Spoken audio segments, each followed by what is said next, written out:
Tonight on News 3, Governor Walker is speaking publicly for the first time since the election, what he thinks about the controversial photo in Baraboo. And later, updated numbers from the wildfires out west. More than 600 people now unaccounted for in California. This is News 3 at 10.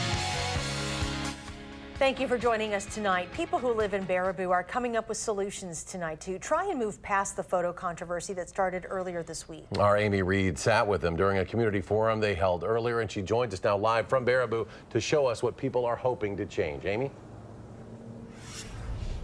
There were a lot of different viewpoints in here tonight. Some people saying this photo is a poor representation of Baraboo, and others thinking this is evidence of a larger problem. Either way, both perspectives met here tonight with one common goal: make Baraboo better.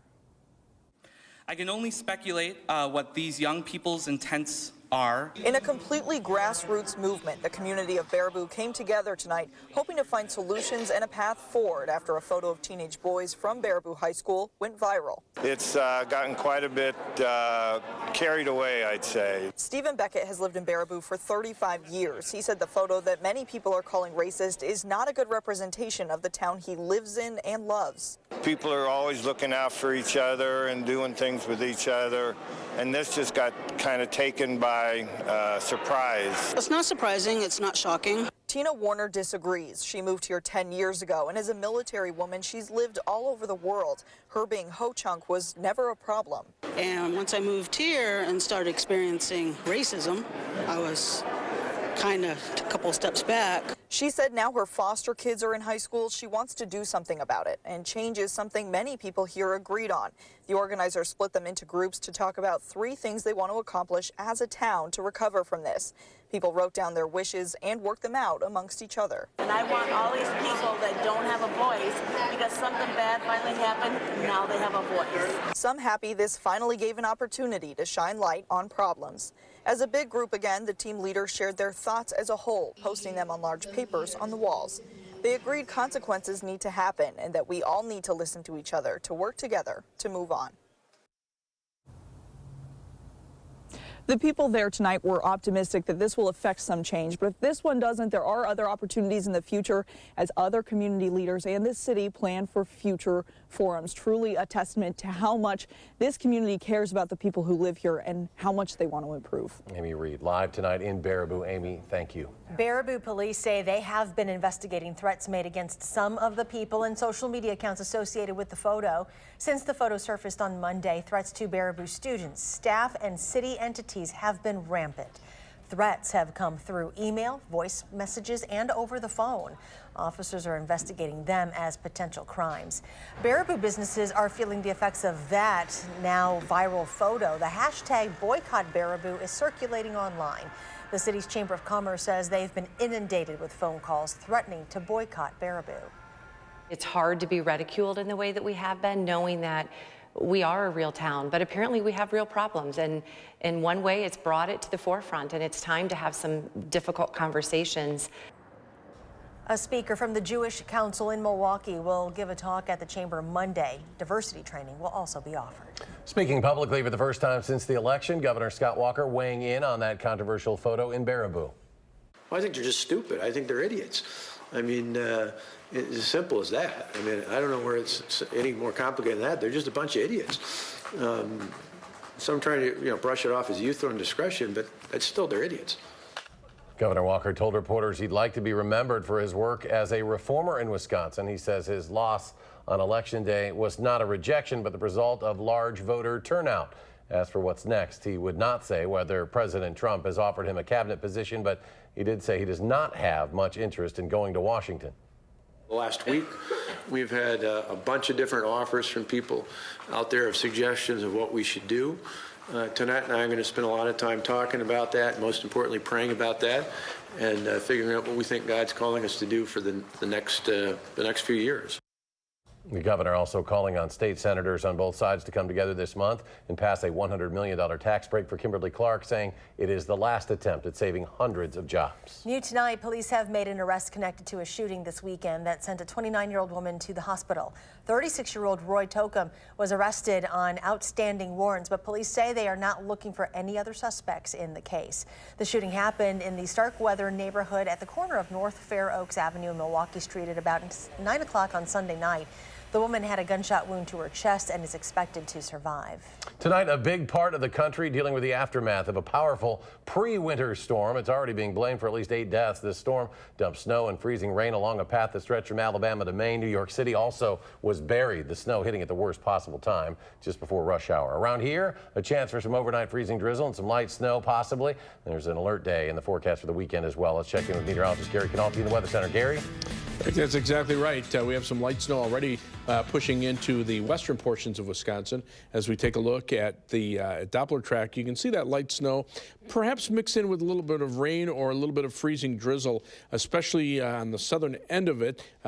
Areas west of La Crosse actually getting a little bit of light rain as there's a little narrow tongue of milder air with temperatures above freezing into southeastern Minnesota, followed by colder air where temperatures drop below freezing. Visibilities even in that area generally around 7 to 10 miles. Black River Falls right now reporting some very light snow with a visibility of 7 miles. La Crosse just a few flurries and a visibility of 10 miles. So the snow not coming down that hard. The snow that will arrive tomorrow night into Saturday morning could bring about 1 to 3 inches of accumulation. Also some freezing drizzle, a possibility in there. So that's why I have an alert day for Saturday, mainly during the morning hours. And you can see the latest RPM computer snowfall predictions, about 1 inch to perhaps as much as 2 or 3 inches in a few spots. Low temperatures this morning started out in the middle teens. High temperatures today did make it up into the lower 40s over much of southern Wisconsin. Those temperatures have fallen back to around freezing across much of south central Wisconsin. By tomorrow morning, look for temperatures to remain nearly steady around 30 degrees. The snow will come to an end. Look for variably cloudy skies tomorrow and a dry day with a high temperature of 40. That's your first alert forecast. Gary, thank you. Authorities say that 631 people are now unaccounted for after last week's deadly wildfire in Northern California. Local authorities say there are people on the list who fled the blaze and don't realize they've been reported missing. The fire, which started November 8th, has killed 63 people. It has destroyed nearly 10,000 homes. A Waterloo teacher accused of dragging a 5-year-old student through a hallway received support from the community the night after his official resignation. Dozens of Waterloo School District parents and students gathered out front of the elementary school tonight. They say the teacher was well known for his compassion and care for his students' education. According to a parent of one of his students, she thinks the motive behind his resignation was the public outcry. I don't think it's guilt. I think it's pressures from the public. I'm sure he, is probably wondering what we all think of him. And to be honest, we want him back. He is an amazing teacher. The school district says it is cooperating with law enforcement on an investigation into the matter. According to the Waterloo Police Department, they aren't recommending any charges. The Barron County Sheriff leading the investigation into the disappearance of Jamie Kloss is asking for help from hunters this weekend. Sheriff Chris Fitzgerald wants hunters to report anything suspicious as the search for the missing 13-year-old continues.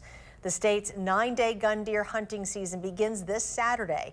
It has been a month since Jamie's disappearance and the fatal shooting of her parents. Fitzgerald says investigators have followed up on at least 2,300 tips. A dangerous discovery at a home in Green Bay today. Hazmat, bomb squad, and SWAT teams were called to the home. Neighbors were evacuated after a large amount of hazardous industrial chemicals in powder and liquid forms were found in large jars. It all started with a report of a domestic dispute. Police went into the home after seeing a woman run inside. That's when they found those chemicals. Right now, it's unclear if those chemicals were for a business, illicit drug manufacturing, bomb making, or some other purpose. 2 women arrested after police found 34 malnourished horses on their property have been charged. 55-year-old Kimberly Schmid charged with 1 count of mistreatment of animals causing death and 25 counts of failing to provide proper food to confined animals. 57-year-old Sandra Gorman is charged with 2 counts of mistreatment of animals causing death. The horses have been removed and rehomed for the time being, while officials are not releasing the current condition of the horses at this time. The man accused of sending pipe bombs to critics of President Trump has pleaded not guilty to all 30 charges against him, and he is facing the possibility of life in prison. Cesar Sayoc was arraigned today in a Manhattan, New York federal courtroom. A 30-count indictment had been filed against Sayoc. alleging use of a weapon of mass destruction. The document said he mailed 16 improvised explosive devices to victims across the country. None of them exploded. A new FDA report shows vaping has increased nearly 80% among high schoolers. So the agency is proposing some major changes to how e-cigarettes can be sold, along with proposing a ban to a certain type of traditional cigarettes. New tonight, our Madeline O'Neill has more on how the FDA is taking action. Eric and Charlotte, those proposals include limiting the marketing of flavored e-cigarettes, anticipating the potential changes. The leading maker of e-cigs and juices, Juul, halted retail sales of many of their flavored products already this week. I spoke with a local health expert and a smoke shop about what these changes could mean here at home. At Knuckleheads Tobacco and Vapes in Madison, General Manager Landon Meskey is used to hearing excuses from minors without IDs. I left it in the car, I'm sorry, go get it then. But he says that's no excuse to allow cigarettes or e-cigs into the hands of teens. If anyone is selling to minors, whether they mean to or not, it is from negligence and laziness. According to the U.S. Food and Drug Administration, about 1/5 of high schoolers say they're vaping anyway. So the agency is proposing changes like removing non-mint and non-tobacco flavors that are popular with minors from websites and store shelves that aren't age restricted. The bottom line is that we know that these flavors make it much easier for kids to initiate on tobacco products. The FDA is also considering additional bans on regular menthol cigarettes and flavored cigars. That is actually huge news. Dr. Doug Jorenby is a professor of medicine at the UW Center for Tobacco Research and Intervention. He says menthol cigarettes are associated with much higher rates of aggressive lung cancer. It definitely comes at a price above and beyond just initiating smoking. So if this is followed through on, it's going to be a very dramatic change in the landscape. At Knuckleheads, Meskey says not much will change. Under the proposals, age-restricted shops like this would be some of the only places allowed to sell fruity flavors of e-juice. And Meskey will continue making sure all customers are old enough to purchase them. Keeping it safe above board, that's what we're all about. It's better to be safe than sorry.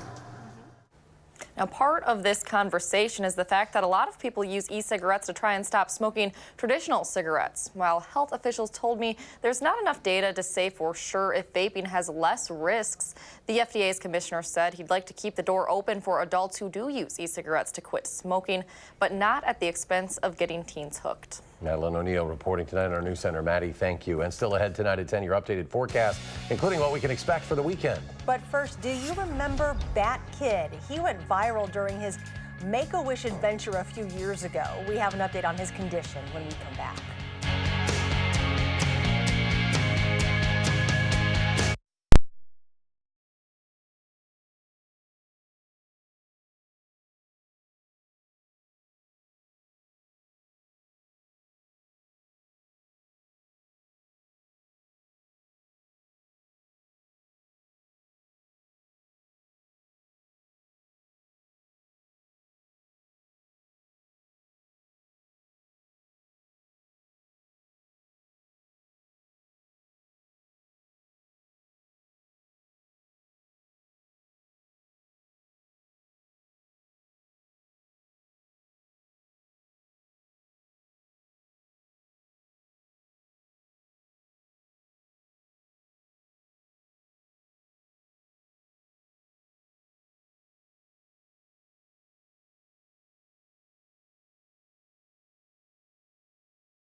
Sales for deer hunting licenses continues to drop in Wisconsin, and a new report says that may mean trouble for the state's conservation efforts. Data from the DNR says about 824,000 licenses were sold in 2017, about 50,000 fewer than back in 1999. The state relies on those funds to support the conservation work. The DNR says the decline in hunters is strongly tied to the aging of the baby boomer generation. For a record 9th straight month, Wisconsin's unemployment rate is at or below 3%. New numbers released today from the State Department of Workforce Development shows the unemployment rate was 3% in October, the same as in August and September. The state actually lost 1,600 private sector jobs between September and October, but was up 32,000 from the previous year. You may remember this little boy. 5 years ago, he was in San Francisco fighting crime as Bat Kid, part of his Make-A-Wish. Miles Scott had been fighting leukemia since he was 1 year old. In 2013, he was treated to this very special day as thousands of people cheered him on. Well, now Miles is 10 years old and his cancer has been in remission for years. This week, on the 5-year anniversary of that Make-A-Wish, he is officially cancer-free. Great to get an update like that. Let's go to Gary as we look to the weekend and his first alert weather. We have a little bit of light snow to go through tonight and then some more tomorrow night. That could make roads slippery for Saturday morning. And then after that, we'll see quiet weather leading up to Thanksgiving. Let's start out, first of all, by taking a look at an alert day that we continue in the forecast with. That is for basically Saturday morning. Light snow developing Friday night into Saturday morning. Most of the accumulating snow will probably be done shortly after sunrise. Light snow of 1 to 3 inches expected over southern Wisconsin. The area of heaviest snow keeps shifting north and south. So we're just saying 1 to 3 inches over southern Wisconsin. But some freezing drizzle is also a possibility in there, and that could make for slippery road surfaces. If you take a look at the different computer models, the North American Mesoscale, the NAM model, this one has been fluctuating up and down. Right now it's showing almost 4 inches of snow in Madison. Before it was showing less than an inch. So we're just kind of discounting that because that one, number one, it was the oldest of the computer models that's being phased out. Number two, it's been the most unreliable. The other computer models are in pretty good agreement. Some were, in the neighborhood of about around 2 inches, give or take a half inch either way. So that would put Madison right in the middle of that 1 to 3 inch snow band. And again, most of that will be Friday night into early Saturday morning. The snow that's coming through tonight probably will be less than a half inch. Right now you can see some light snow, but could be mixing with some freezing drizzle as temperatures are slightly below freezing still to our north and west, and then above freezing west of La Crosse. They've been reporting some snow flurries. As we look at the live view from the Edgewater Sky Cam in downtown Madison, no snow here yet, but we'll probably see it over the next couple of hours. Our low this morning, a chilly 16, but we got up to 41 this afternoon, only 3 degrees below normal. Right now, we're right at the freezing mark at 32 degrees. Skies have clouded up. Winds are out of the south-southwest at 8 miles per hour, and our wind chill is at 25 degrees. There are winter weather advisories for the next weather system to our north and west through the Dakotas into parts of Montana, farther to the east. That big winter storm, still winter storm warnings from northern Virginia up through much of New York and Pennsylvania into New England. That storm staying away from us. We've been kind of in between the two, the one to the south and east, the other to the north and west, and then the one up here, that's the one that'll be coming in for Friday night. And they're all riding along a pretty strong jet stream that will drive them to the southeast and then eventually eastward across the Midwest, taking that low pressure system right about over southern Wisconsin. The first one will actually travel just to our north, so there's a little tongue of milder air here before the colder air moves in behind it. You can see that little tongue of warmer air with temperatures in the 40s into Iowa, but generally 30s around it, and so that's why we're expecting just some light snow here. On future track, that moves through pretty quickly tonight, then a little bit of a break tomorrow. Here comes the snow for tomorrow night into Saturday morning, and then that zips by pretty quickly. Our forecast overnight looks for a low temperature of 29, but the temperature is holding nearly steady with some light snow or freezing drizzle for a short period of time. Tomorrow's high 40 degrees with variably cloudy skies. Should be dry during the day. At future track, you can see that precipitation moving through pretty quickly tonight. Some breaks in the clouds tomorrow with high temperatures around 40. Tomorrow night, the clouds thicken up. Snow moves in. Again, that rain-snow line just to our south, so there could be a little freezing drizzle in there. And then most of the snow ends early on Saturday with some breaks in the clouds late in the day. High temperatures drop back to around 30. Snowfall amounts 1 to 3 inches, give or take a half inch either way. And as we take a look at the 7 to 10 day forecast, look for cold weather after the snow. High temperatures only around 30 by Sunday. Nighttime low temperatures dropping into the teens. Then a warm up as we head toward Thanksgiving. Right now, Thanksgiving looks like it'll be dry as well as the Wednesday before. Maybe some rain showers on Black Friday after Thanksgiving. All right, Gary, thank you. Up next, they are partying as South Wayne Blackhawk gets some payback at Camp Randall. Stick around for sports.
It's not a playoff elimination game by any stretch mathematically, but the Packers and Seahawks were treating it that way at CenturyLink. The Packers winless on the road. Seattle only 1-2 at home this season. They're in the postgame show because the Seahawks have just won. Seahawks fumbled on the first play of the game. Aaron Jones punched it in on the next drive. Then Robert Tonyan, fourth-string tight end. His first career catch was a 54-yard strike from Aaron Rodgers. That made it 14-3 Packers. Then Rodgers to Jones from 24 yards out, 21-17. Russell Wilson then hit Egg Dixon on a 15-yard score late in the fourth on 3rd and 9 to make it 27-24.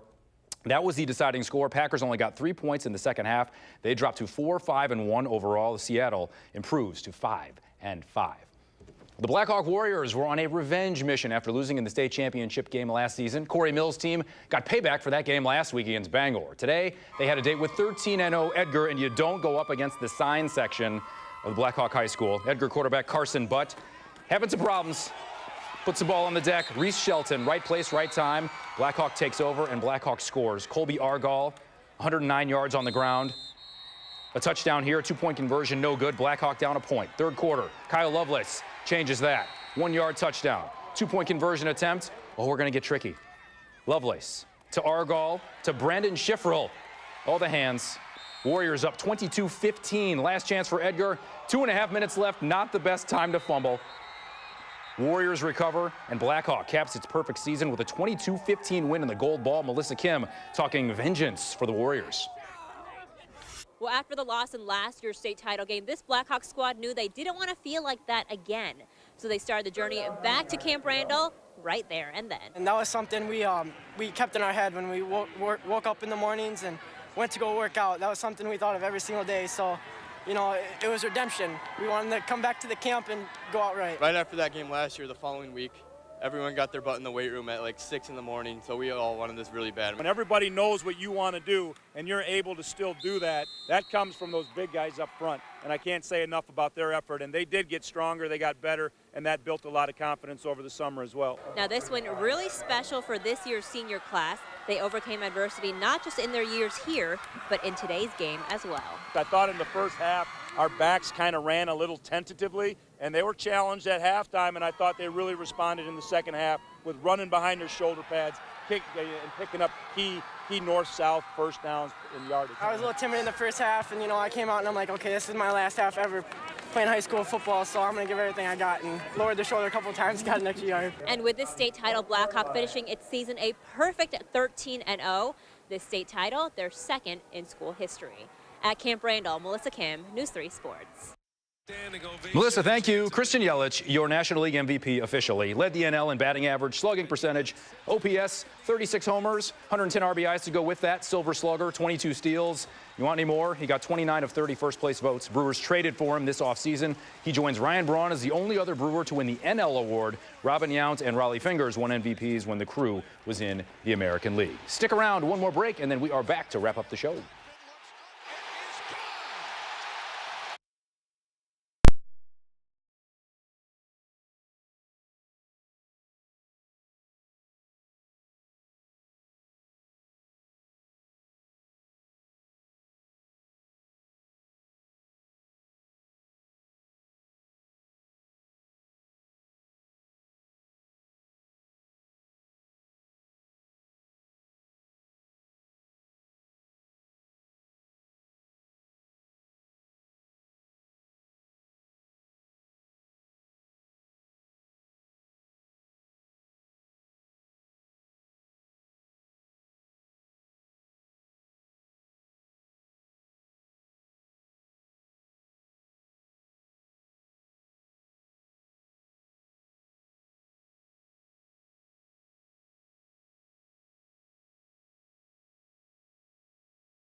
On Doppler track, you can see some light snow moving in north and west of Madison. There could be some freezing drizzle mixed in there as well. You can see those temperatures right around freezing, especially from Madison eastward. Then look for some more light snow tomorrow night with some freezing drizzle mixed in. After that, a warm up as we head toward Thanksgiving and some rain on Black Friday. Thanks for joining us. Do something good and we'll see you tomorrow.